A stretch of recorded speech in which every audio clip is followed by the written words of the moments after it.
That's why you never cry in front of your wife or your girlfriend. Like never. I mean, in the rarest of cases, you have a close family member dies. That's one thing. Your daughter walking down the aisle, but other than that, just never cry in front of them.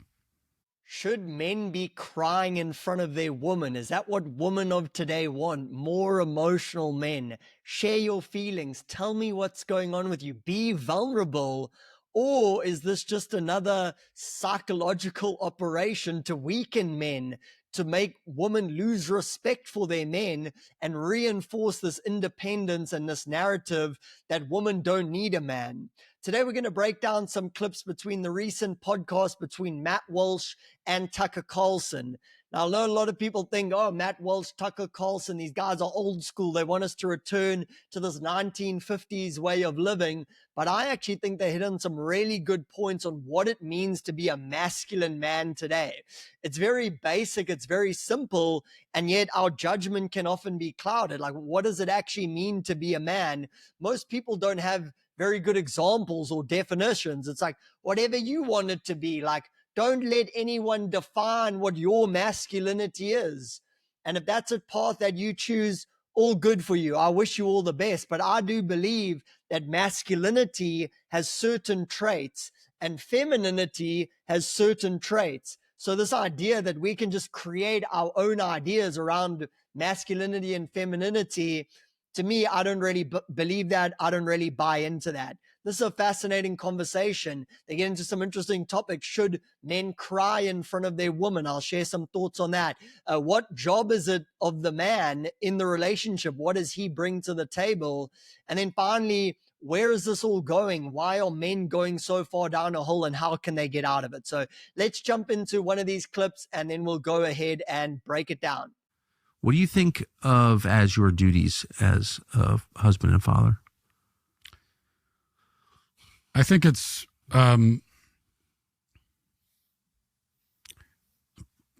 provide. You know, we talked about gender roles, so I do believe that the father should be the provider in more ways than one. You know, you're providing financially, like bringing home the bacon is a really important part of that, and I think that the father should do that. But you're also providing safety, security. You're protecting. And and you know, I know when you say that, it sounds like, well, that's easy because like, what are the chances that I'm actually gonna have to fight off some bad guy that breaks in the house? It's not. It could happen. It's not impossible. They're increasingly high, actually. Yeah, increasingly high. But I haven't had to do it yet, and maybe I'll never have to do it. I hope I never have to do it. But it's not just about that. You know, as a man, you should be, I believe, a stabilizing presence to your family. Like when they're around you, they should just feel safer and calmer. And not necessarily because they're worried that a bad guy's going to, that's part of it, but it's not just that. Like the world's a confusing place. The world is a dark place. Everyone has anxieties. And when you're there, they should just feel calmer and better having you around. Now, this is a very important concept. This is a concept I learned from Umrapani. He calls it containment. Matt Walsh is not a dating coach. He doesn't know the terminology, but the term for what he's describing is containment. Like he said, the world is a confusing place. It's a stressful place. A lot of people have anxieties, doubts, worries. But part of your duty as a man is you're that stabilizing presence that when people are around you, they feel a little bit calmer. Like, okay, Daniel's here. He'll know what to do. And it's not even like a mental thought. It's more of like an energetic phenomenon. Like think about if you're in a business meeting and everyone's freaking out. Your biggest client is about to drop you. They're about to walk out on the door. Everyone's panicking. What should we do? What should we do? And James walks in and everyone's like, like breathes out a sigh of relief. James will know what to do. He comes in calm. Where we at? Okay, you go do this. I need someone to do that. It's just that calming, grounding presence. And this is not only when you're around women. This is just a masculine trait. Other men look to leaders who are men who embody this trait. They want to be around the guy who's calm and composed, not around the erratic guy that's like, what should we do? Like, oh my gosh, what's happening?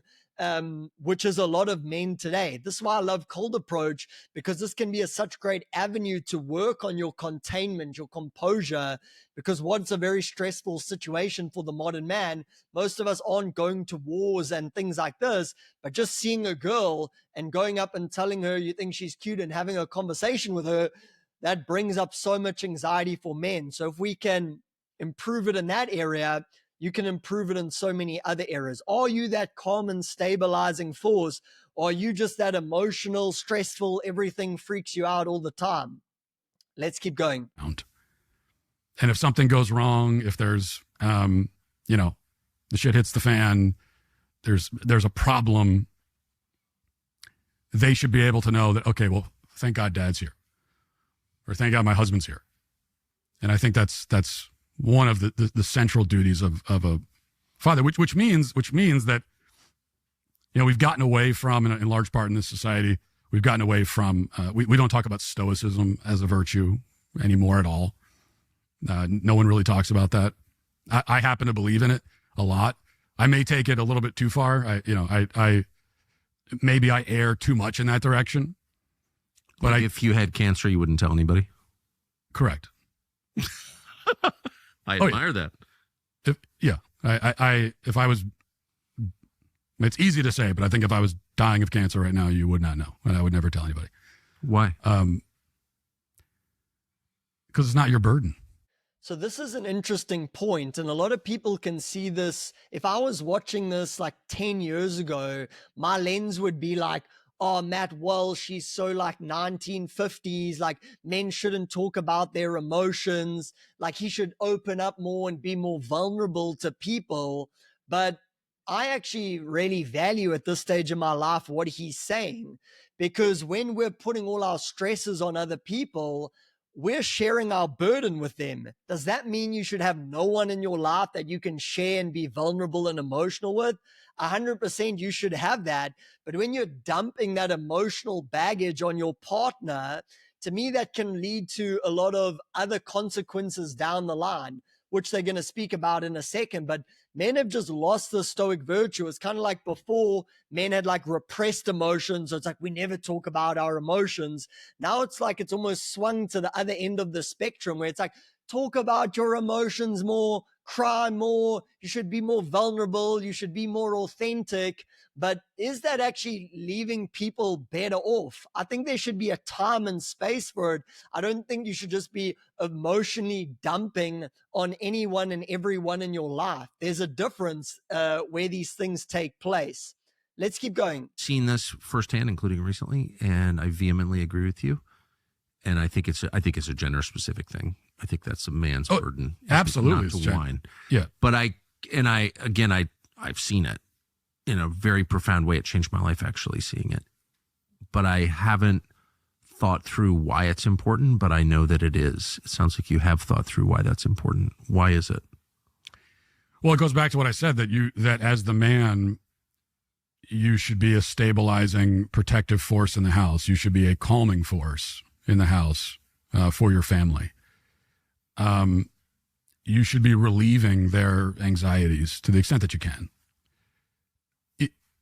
If you are verbalizing all of your many complaints and your anxieties, then you've inverted that. Now you're looking to your wife and your children exactly to sort of carry that burden. It's your emotional support animals, right? And you're turning to them to carry this. Totally right. And I don't believe in that. And I think that that it's just different. Women, it's not the same for a woman. I think that women are much more relational.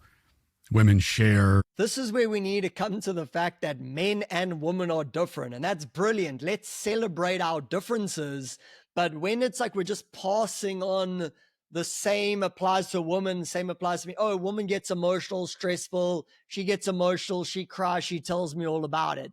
Okay, now when I get stressed, emotional, I just cry and tell my woman all about it. It doesn't go both ways. I wish someone had told me that earlier in my life.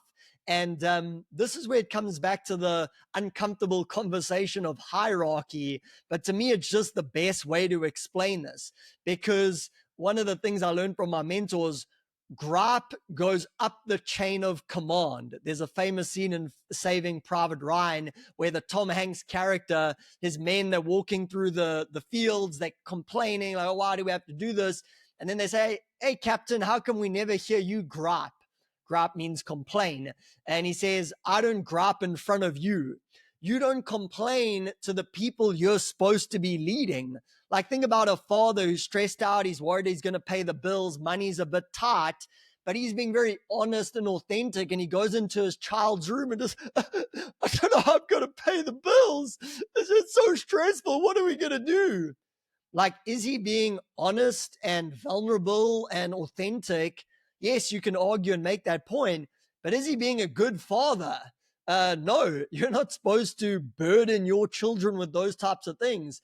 And the thing is, guys think, oh, with your wife or your girlfriend, it's like, well, that doesn't apply. Obviously, I wouldn't do it to my kids, but for my wife, that's what we're here for. But I would argue that hierarchy exists even then. Women are looking to a guy that they respect. That's who they want to date. And the more you complain and gripe and get overly emotional, it just shows that you don't have your shit together.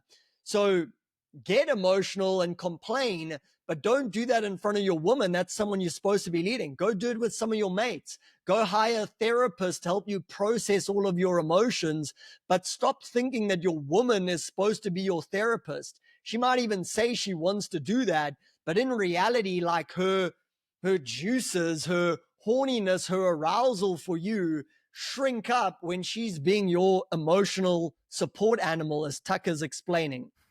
They're feminine. We used to say the fairer, gentler sex. And so it's just a different thing. And I also think for women, now most women, I think have been conditioned that they aren't allowed to say this part out loud, but I think it's true that they also don't really want a man who's going to complain and open up to them too much. I know can you say that one more time? They don't want a man at a higher volume, because I think that men need to hear this. Right. We have been conditioned to believe that opening up and sharing your emotions is just a good thing. Crying in front of your girlfriend. Right. She really wants you to cry. That's what we've been told. and your girlfriend might tell you that. She might tell you, oh, you know what? I really want you to open up more. But what's she thinking inside? Right. He's such a bitch. Yes. That's why you never cry in front of your wife or your girlfriend. Like, never. I mean, in the rarest of cases, you have a close family member dies. That's one thing. Your daughter walking down the aisle, but other than that, just never cry in front of them. Especially not because you're stressed out, because you're just dealing with some kind of anxiety. And people think that this is extreme, or they want to pretend that, well, if women can cry, the men can cry. But just I like imagine a scenario. Let's say you're in the car, and the weather gets really bad, and then you get lost. Maybe the GPS goes out, and you're lost. Weather's bad. It's really stressful. One of those stressful things. It's dark. It would not be uncommon in that scenario if you're with your wife, she might start crying. Like, she's very nervous. She starts crying. Oh my gosh, we're lost. What are we going to do? And that would not be an uncommon thing. And as a man, you don't think less of your wife for that. Hopefully you're there to comfort her and say, no, I got this. We're going to be fine. We got it. Now, you as the man, if you started crying because you're stressed out and lost and it's dark and it's raining and you don't know where you're going, and your wife saw that, she will never look at you the same way again. She will always remember that. She'll remember the time when it was stressful and she needed you to take over and be in control and figure it out, and you started crying like a little bitch. She will always remember it. And I think we all intuitively understand that. We understand that it's okay. In that scenario, for the woman to cry is normal. For the man to cry, it's ridiculous. It's shameful. So, what did you feel in your system, even just listening to the story that he was explaining? Out on a dark road, you're lost, and your woman starts crying, you're there to comfort her. But then, if you play it the other way and the man starts crying, the woman's like, oh, don't worry, that's okay. Like we're going to make it through this. Something it feels like almost like a revulsion in your system. That's what I feel. And I feel like I've been through all three of these phases. I have cried in front of my girl in terms of inappropriate situations. But looking back, I would have done things a lot differently before. Before it was like unexpressed emotions, like pretending nothing bothers me, but I have all these emotional storms. Then it's like phase two. It's like, okay, be honest and vulnerable about the emotional storm. So you start sharing all this stuff with your girlfriend or your partner. But I think there's a phase three where it's like you can still process and deal with your emotions, but you don't have to do it necessarily in a way that makes your woman lose respect or arousal for you. Remember, you're the leader of this family. You're the one who's supposed to have things under control. And every time you go into emotional breakdown, like people are like, is this someone I can trust? Is this someone when the shit hits the fan, we're lost in a dark storm, he's going to have my back no matter what? Because women have an attraction switch that's very much geared towards that. This is why the emotional guys, you'll see it at these like tantra festivals, like crying and like screaming. The women who are sitting around watching that, they might be like, oh wow, that's so beautiful. But like inside, they're not like, that's my man. I want to be with that guy because wow, he's got his stuff together.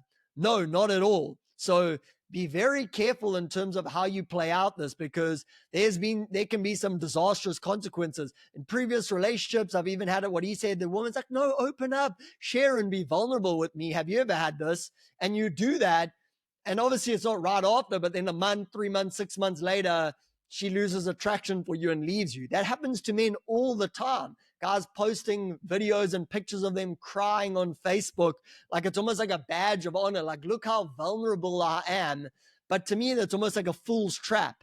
You think you're actually making a step forward, and maybe in a way it is, but you're actually just falling down another hole, in my opinion. So to me, there's a higher level of masculinity I think men should aim for. Let's listen to the last minute or two, and then we'll wrap this up. You said at the outset we've been told the opposite, and it's almost like, well, it's not almost like, it is, that all the ingredients in a successful marriage and family, and in fact in a successful life, have been systematically targeted by the people in charge and their proxies for destruction. So like everything you need to know to have a successful life has been undermined. Like, no, you definitely cry in front of your wife. Like, show your feelings. No, she should go get a higher paying job than you. Like, you should do more of the housework. Like, you need to be the woman actually in the relationship. No, it's totally fine to spend all Saturday playing video games while getting high or whatever. Like, we're getting not just like 3 degrees off good advice, but we're getting 180 degrees opposite advice. It's like our society, it's not like our society has been targeted intentionally for destruction. And I'm wondering why. Where does that come from? If you read The Feminine Mystique by Betty Friedan, which came out, I think, in the early 60s, over 50 years ago, that book is like a recipe for destroying a society. And yet it was promoted. That's sort of the root of modern feminism. What is that? Is it spiritual? Are these like spiritual forces working to destroy the West? Are they, what, do you have any clue? It's so comprehensive. Yeah. Everything you said is the opposite of what your kids are taught in school. It's certainly a spiritual attack. This all feels demonic because it is, in my opinion. To me, there's a bigger game going on here. It's not just about how to hook up with a girl on your next date. Sure, that can be a part of it, but it's really an attack that we're under to some extent. And how do we fight this attack is finding our roots. I know there might be some guys and girls who disagree with this video. That's perfectly fine.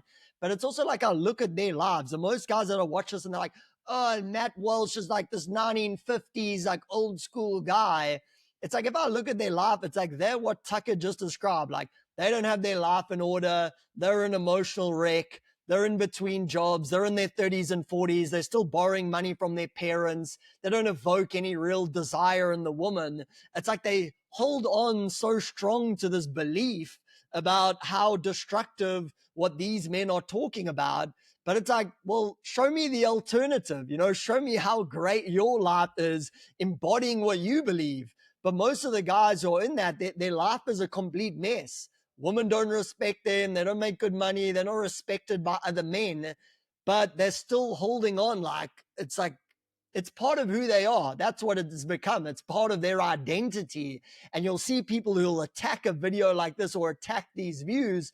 It's almost like you're attacking their identity. And that's why they feel this big impulse to lash back out. So hope you guys enjoyed the video, a bit of a long one. What are your comments? Should you cry in front of your woman? Should you be more emotional? Is this just old school 90s patriarchy BS that I'm talking about here?